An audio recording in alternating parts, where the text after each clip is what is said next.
An article appeared recently that suggested that the Earth was pelted with comets by a hypothetical star lurking somewhere on the fringes of our solar system, causing us a bit of trouble.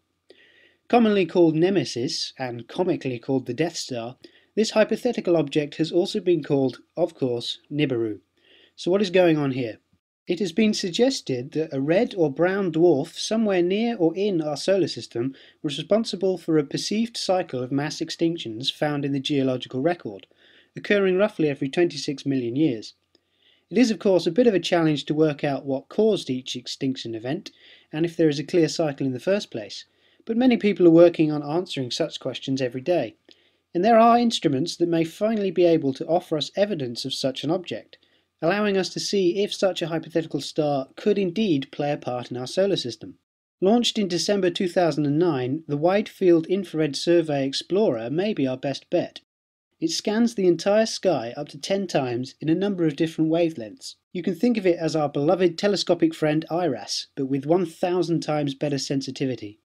About a third of the smaller objects it will see, such as asteroids and near-Earth objects, will be new discoveries. That is, after all, what science does, discover, unlike Nibiru believers. It has been said of this article, for example, that NASA admits Nemesis exists, and that the purpose of WISE is to detect it. That simply isn't the case. We've been well aware of the hypothesis of such an object from back in the days of IRAS, and the models and calculations have been built upon since then. What we haven't yet got is the complete picture, but we might be on the verge of saying yes, it exists, or no, still not enough to work on. If WISE or other future instruments detect such an object, can we say it is Nibiru? Of course, many believers will say yes, it is Nibiru. Okay, it doesn't have the wings they said it did, or the planets orbiting around it, or the alien race, or the 3,600-year orbit around our Sun, and it was a slightly different type of star, and wasn't found where we said it would be, and it didn't destroy the Earth or its people in 2012, but nonetheless, it is Nibiru. The believers were right.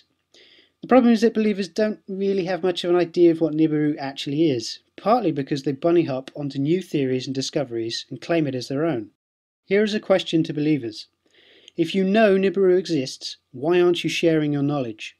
Why aren't you telling scientists exactly where to point their equipment? Why aren't you backing their efforts or proposing new ones? Why are you just sat on the internet reshaping new discoveries so that they fit neatly into your vision, and shouting conspiracy every 5 minutes?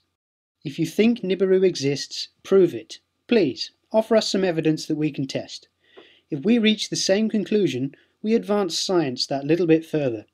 If we don't reach the same conclusion, well, we still learn. We learn that something isn't quite right, or that something is flat out wrong. But we all know why no proof has been offered up, don't we? Nobody has it. And until we can say so either way, all we have is a hypothesis. All Nibiru is an idea.